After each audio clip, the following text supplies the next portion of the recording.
Hello hello सांग मैंने जय जगन्नाथ। मु आशा कर समस्ते भलरे थे।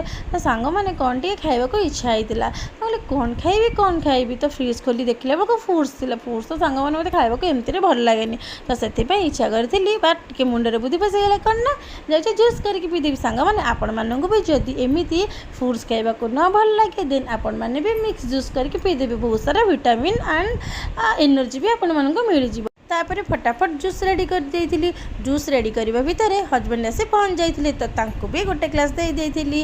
तापर मु मो फ्रेंड्स पे जूस नहीं जाइथिली। तो देखंतु आपण माने मो फ्रेंड्स को जानिथिबे मो हाँ ता भितर हजबैंड भी कहले वाओ लकी टेस्टी हेची। तापर मो फ्रेंड्स को नहीं देइथिली तो तापर से भी पीला पर कहिथिले नाई दीदी सतरे भल हेची। तो सांग माने जदि आपण मानक भी फूड्स खाइबा इच्छा होनी एमती जूस बनातु आ पियंतु। एतिकी वीडियो एंड करूची। तो आपण मानक रिक्वेस्ट करूँ मो चैनल को सब्सक्राइब करंतु लाइक